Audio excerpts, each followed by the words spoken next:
चलिए, तो जैसे कि पिछले क्लास में हमने ईथर के बारे में पढ़ाई किया था, तो उसी को कंटिन्यू करते हैं। तो हम पढ़ते हैं डाईएथिल ईथर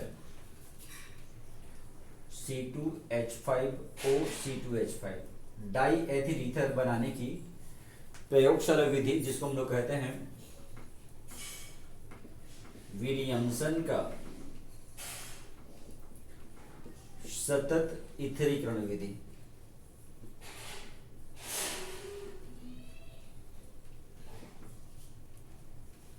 चलिए देखिए, तो प्रयोगशाला विधि जो है, प्रयोगशाला में डाईएथिल ईथर बनाने के लिए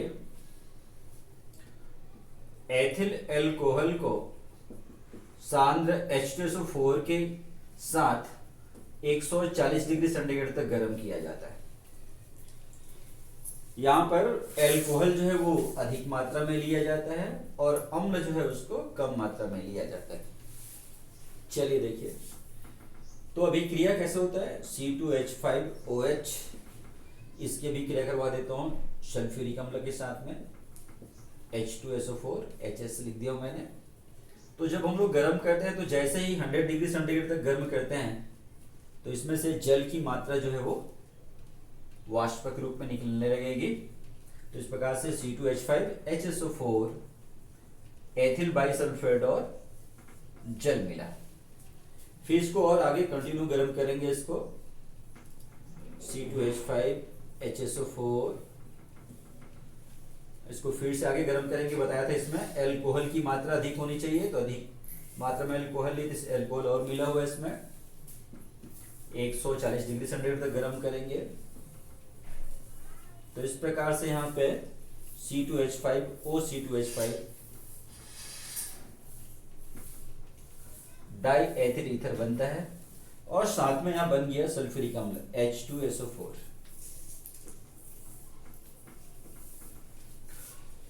तो क्रिया के अंत में डाईएथिल ईथर के साथ में सल्फ्यूरिक अम्ल बन जाता है। इससे हमको ऐसा लगता है कि इस सल्फ्यूरिक अम्ल का उपयोग हम फिर से डाईएथिल ईथर बनाने के लिए कर सकते हैं।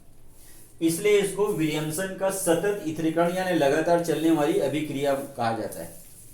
लेकिन वास्तव में ये जो अभिक्रिया है वो सतत नहीं होता है, लगातार नहीं चलती है, जिसका दो कारण है। पहला कारण यह है कि जो अभिक्रिया से जो प्राप्त होने वाला जो अम्ल होता है उसकी सांद्रता कम होती है। इसकी सांद्रता कम रहेगी, तो भाई सांद्रता अगर कम रहेगी तो नेचुरली इसकी क्रियाशीलता भी क्या हो जाती है, कम हो जाती है। और दूसरा, जो यहाँ पे अम्ल मिलता है उसकी कुछ मात्रा जो है वो SO2 में अपचयित हो जाती है। यानी कहने का मतलब ये हुआ इसकी मात्रा भी कम हो जाती है। इसलिए जब अभिक्रिया होता है तो बीच बीच में हमको सल्फ्यूरिक अम्ल मिलाना पड़ता है ना। एक बार सल्फ्यूरिक अम्ल से मिला देने से काम नहीं चलेगा, इसको लगातार चलाने के लिए हमको बीच बीच में इसमें सल्फ्यूरिक अम्ल मिलाते रहना पड़ता है, क्योंकि जो अम्ल बचता है वो अम्ल की मात्रा भी कम हो जाती है और दूसरा उसकी सांद्रता कम होने के कारण में उसकी क्रियाशीलता भी क्या हो जाती है, कम हो जाती है, उससे अभिक्रिया मंद हो जाती है। तो अभिक्रिया को एक निश्चित वेग में चलाते रहने के लिए हमको जरूरी होता है कि बीच बीच में हम उसमें सल्फ्यूरिक अम्ल मिलाते रहें। तो ये था विलियमसन का सतत इथरीकरण विधि, या फिर इसी को बोलते हैं प्रयोगशाला विधि। अब इसके गुणों में देखा जाए तो जो भौतिक गुणों में अगर देखें तो ये रंगहीन गंधहीन होता है। जो सामान्य ईथर होते हैं जो वो गैसीय अवस्था में पाए जाते हैं, लेकिन जो उच्चतर होते हैं जिनके आणविक द्रव्यमान बहुत ज्यादा होते हैं वो द्रव अवस्था में पाए जाते हैं। अगर इनका जल में विलेयता देखें, जल में विलेयता, तो ईथर जो होता है वो जल में विलेय होते हैं, लेकिन इनकी जो विलेयता होता है वो समवयवी एल्कोहलों से कम होता है। जिस प्रकार से एल्कोहल जल में विलय होते हैं उतनी मात्रा में ईथर जो होता है वो जल में विलय नहीं हो पाता है। तो क्यों विलय नहीं हो पाता है, उसका कारण क्या है? तो कारण ये है कि इसमें यहाँ पे जो आपको दिख रहा है, चाहे वो ईथर हो चाहे वो एल्कोहल हो, दोनों ही जल में इसलिए विलय होते हैं क्योंकि दोनों ही जल के साथ हाइड्रोजन बंध बनाने की प्रवृत्ति रखता है। दोनों जल के साथ में हाइड्रोजन बंध बनाते हैं, इसलिए दोनों जल में विलय होता है। लेकिन ईथरों में क्या होता है, जैसे जैसे उनकी आणविक द्रव्यमान में वृद्धि होती है, आणविक द्रव्यमान में वृद्धि होने पर इनकी हाइड्रोजन बंध बनाने की जो प्रबलता होती, क्षमता होती है, वो क्षमता में कमी आने लगती है।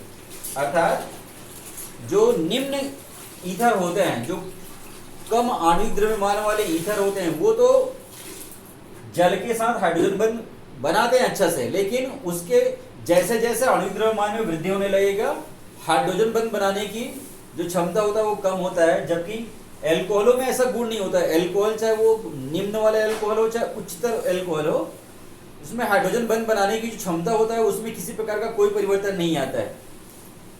मेथिल एल्कोहल जो होता है, जितनी मात्रा में हाइड्रोजन बंध बनाएगा जल के साथ में, अगर वो प्रोपिल वाला हुआ, ब्यूटिल एल्कोहल हुआ, तो भी पेंटिल एल्कोहल हुआ, तभी भी क्या होगा, वो उतनी ही मात्रा में हाइड्रोजन बंध बनाएगी, इसलिए उसकी जल में विलेयता किसी प्रकार से प्रभावित नहीं होती है।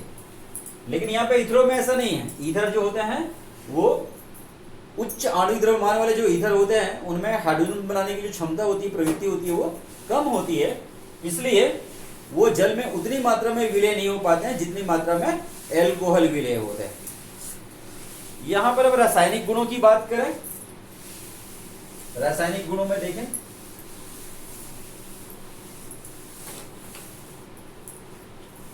तो जैसे HI से अभिक्रिया देखें तो ईथर जो है, डाइएथिल ईथर C2H5O C2H5, जब इनको HI से भी क्रिया किया जाता है 100 डिग्री सेंटीग्रेड ताप पर, तो ये एल्किल एल्कोहल और एल्किल आयोडाइड बनाता है। एल्किल एल्कोहल और एल्किल आयोडाइड बनाएगा, ये जीसल अभिक्रिया कहलाता है। लेकिन यहाँ पे ताप को बढ़ा दिया जाए, ताप को अगर बढ़ा दें, उच्च ताप पर अगर यहाँ भी क्रिया कराएं, तो ऐसी स्थिति में ये केवल एल्किल आयोडाइड बनाती है, C2H5I बनाएंगे। दो ये C2H5I C2H5I और ये H2O। ताप जो है वो बहुत ज्यादा रहे, उच्च ताप रहे, उच्च ताप पर ये केवल एल्किल आयोडाइड बनाता है। इसी प्रकार से अगर हम लोग यहाँ पर सल्फ्यूरिक अम्ल से क्रिया देखें,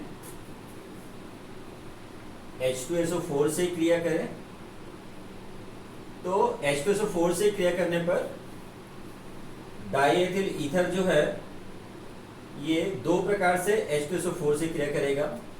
अगर तनु अम्ल रहे तो तनु अम्ल होने से डाइल्यूट H2SO4 हो तो ये जल की मात्रा से क्रिया करेगा, ये इसको मैं HOH लिख सकता हूं, तो ये एल्कोहल का निर्माण करता है। अगर तनु अम्ल यहाँ पे लिया जाए, तनु H2SO4 लें तो ये एल्कोहल का निर्माण करता है, एथिल एल्कोहल बन गया। जल की मात्रा अधिक होने के कारण ये सल्फ्यूरिक अम्ल से क्रिया न करके जल, यहाँ पे जल अपघटन होने लग जाता है ईथर का, डाइएथिल ईथर का। लेकिन यहाँ पे अगर सांद्र H2SO4 हो, C2H5O C2H5, सांद्र H2SO4 है तो ये एल्कोहल के साथ साथ बाइसल्फेट भी बनाता है। ये एल्कोहल, एथिल एल्कोहल और ये एथिल बाइसल्फेट C2H5OH और साथ में C2H5HSO4, एथिल एल्कोहल और एथिल बाइसल्फेट दोनों बनाने लग जाता है। इसी प्रकार से अगर यहाँ पे हम लोग PCl5 से इसकी क्रिया देखें PCl5 से क्रिया कराने पर ये एल्किल हैलाइड बनाएगा, C2H5O C2H5। PCl5 से क्रिया कराएंगे तो 2 क्लोरीन इसके साथ जुड़ जाएगा, C2H5Cl, एल्किल हैलाइड बना और साथ में बनता है POCl3। इसी प्रकार से अगर मैं एसिड हैलाइड से अगर क्रिया कराऊं, एसिटल क्लोराइड,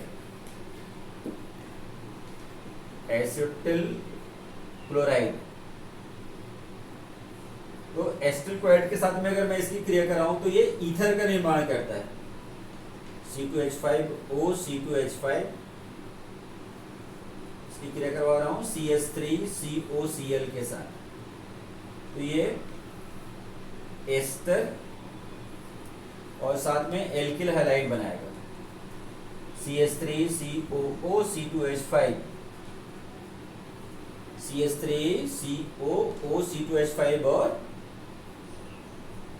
एथिल क्लोराइड का निर्माण करेगा। और इसी प्रकार से अगर मैं आखिरी इसका बताऊं, मैं निर्जलीकरण करें इसका,